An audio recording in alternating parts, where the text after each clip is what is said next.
Pendeta ini usulkan Menteri Agama hapus 300 ayat Al-Quran teroris itu datang dari pesantren. Saya tergelitik untuk membicarakan masalah tua masjid.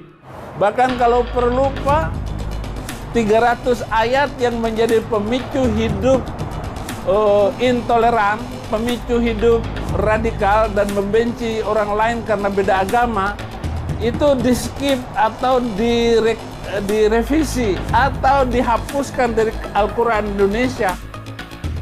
Atau hapus dulu ayat-ayat Al-Quran yang menyinggung kekristenan, bahkan boleh membunuh kekristenan. Di surat pertama saja di dalam Al-Fatihah, ihdinas siratal mustaqim, tunjukilah kami ke jalan yang lurus. Siratal ladzina an'amta alaihim, yaitu jalan yang penuh kenikmatan dalam kurung Islam. Ghairil maghdub, dalam kurung Yahudi, yaitu jalan yang terkutuk dalam kurung Yahudi.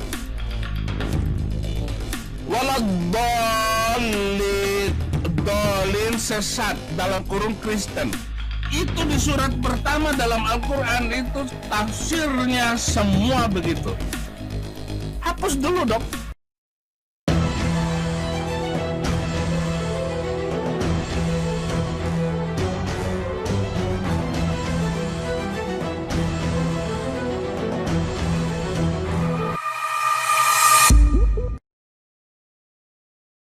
Pendeta ini usulkan Menteri Agama hapus 300 ayat Al-Quran teroris itu datang dari pesantren.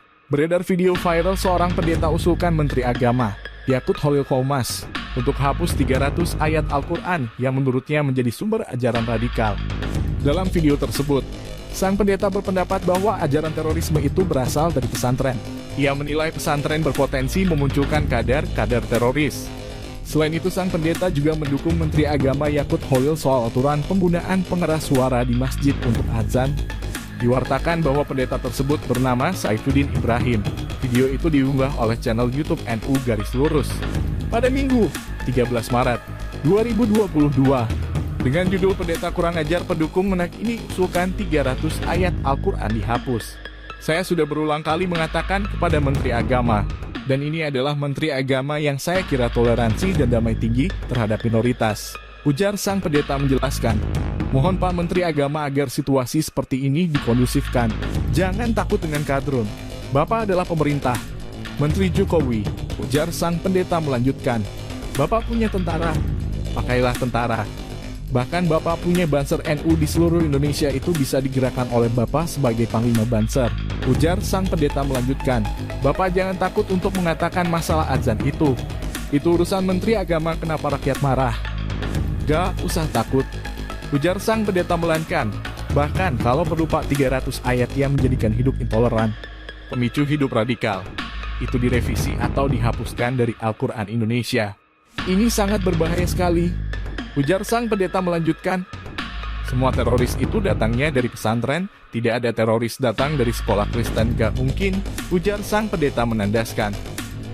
Di surat pertama saja di dalam Al-Fatihah,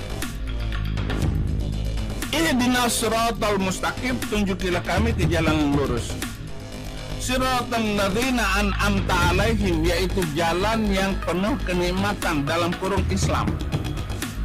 Ghairil maghdub, dalam kurung Yahudi, yaitu jalan yang terkutuk dalam kurung Yahudi.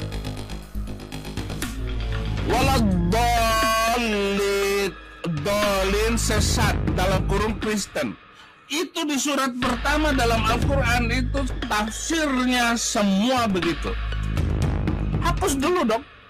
Walau begitu, jangan sampai umat muslim meniru kebiasaan agama lain seperti memakai topi Natal. Hal itu disebut Habib Bahar sebagai bentuk toleransi yang kebablasan. Bagaimana contoh toleransi kepada agama lain? Oh, ketika saudara-saudara dari Nasrani sedang Natal, kita jaga gerejanya.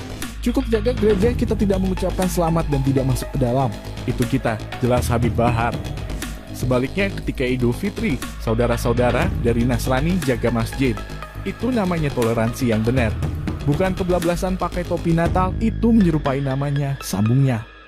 Tak sampai di situ, Habib Bahar juga memberikan sindiran menohok kepada para pejabat pemerintahan. Ia menegur agar pejabat jangan anti kritik. Jika tidak mau dikritik, Habib Bahar menyarankan agar pejabat menjadi rakyat biasa saja, jangan menjadi bagian dari pemerintahan. Sekali lagi, kalau nggak mau dikritik, ya jangan jadi pejabat. Kalau nggak mau dikritik, jangan jadi pemerintah. Jadi rakyat biasa aja, kritik Habib Bahar. Mendengar itu, Refli Harun pun juga menambahkan pesan bagi rakyat. Ia mengatakan seluruh masyarakat memiliki kewajiban untuk menjadi bagian dari pemerintahan, yakni dengan berani mengutarakan kritikan. Saya sering mengatakan jadi salah satu kewajiban rakyat adalah berpartisipasi dalam pemerintahan. Nah, salah satu cara berpartisipasi adalah mengingatkan, pesan Refli Harun. Hasil survei Indonesia Political Opinion, IPO, memaparkan pendapat masyarakat terkait menteri-menteri yang layak diganti atau reshuffle. Menteri Agama Yakut Khalil Qomas menjadi sosok yang paling banyak dipilih masyarakat untuk direshuffle.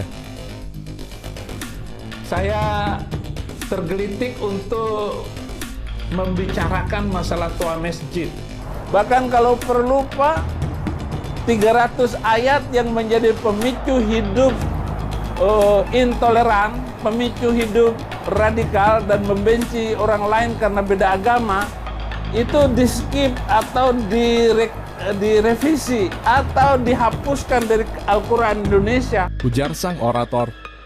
Oleh karena itu, pihaknya mendesak Presiden Jokowi agar segera memecat Yakut Khalil Qomas dari jabatan Menak RI. Maka oleh karena demikian kami desak Presiden Indonesia yaitu Insinyur Joko Widodo untuk memecat Menteri Agama Yakut dari jabatan Menteri Agama, tegasnya. Apabila Yakut tidak dipecat, kata sang orator, maka pihaknya menilai Presiden Jokowi juga sama saja dengan Yakut. Jika tidak dipecat, maka Jokowi sama dengan Yakut, tutur sang orator pendemo mengatasnamakan umat Islam Aceh itu. Lebih lanjut, pendemo atas nama umat Islam Aceh itu menyebut Yakut sebagai musuh mereka. Maka dari itu, apabila Jokowi tak memecat Yakut dari jabatan Menak, maka Jokowi juga merupakan musuh mereka. Yakut adalah musuh kami, Jokowi juga musuh kami jika Yakut tidak dipecat dari jabatan Menteri Agama, ujarnya. Dan ini adalah Menteri Agama yang saya kira toleransi dan damai tinggi terhadap minoritas, ujar sang pendeta menjelaskan. Mohon Pak Menteri Agama agar situasi seperti ini dikondusifkan. Jangan takut dengan kadrun. Bapak adalah pemerintah. Menteri Jokowi, ujar sang pendeta melanjutkan. Bapak punya tentara, pakailah tentara. Bahkan Bapak punya Banser NU di seluruh Indonesia, itu bisa digerakkan oleh Bapak sebagai Panglima Banser, ujar sang pendeta melanjutkan. Bapak jangan takut untuk mengatakan masalah azan itu. Itu urusan Menteri Agama, kenapa rakyat marah? Gak usah takut, ujar sang pendeta melanjutkan.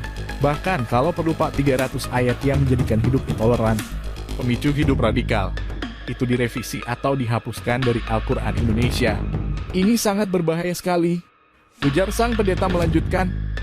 Semua teroris itu datangnya dari pesantren, tidak ada teroris datang dari sekolah Kristen, gak mungkin, ujar sang pendeta menandaskan. Atau hapus dulu ayat-ayat Al-Quran yang menyinggung kekristenan, bahkan boleh membunuh kekristenan. Kebinekaan, berabad-abad kita sudah menjaga momentum, memeliharanya, jangan sampai dia rusak di zaman kita, karena dia akan menjadi cerita sejarah yang tidak baik buat anak-anak kita, ungkapnya. Meski demikian, UAS tetap berharap hanya kepada Allah SWT dalam menghadapi situasi bangsa saat ini. Insya Allah, Allah akan tetap menjaga negeri ini, tetap menjaga bangsa ini, tetap menyejukkan hati kita. Tapi mesti ada usaha dan ikhtiar dari kita. Berkah selalu dan sukses. Terima kasih. Wassalamualaikum warahmatullahi wabarakatuh, tandasnya. Sebagaimana beredar belakangan ini, viral adanya daftar 180 penceramah radikal. Di dalamnya terdapat nama Ustadz Abdul Somad UAS di posisi nomor 5. Posisi nomor 1 adalah Ismail Yusanto, mantan Jubir Hizbut Tahrir Indonesia, HTI. Sementara itu, Badan Nasional Penanggulangan Terorisme, BNPT, mengungkapkan tidak pernah merilis daftar 180 penceramah radikal yang beredar viral di WhatsApp itu. Demotras _SID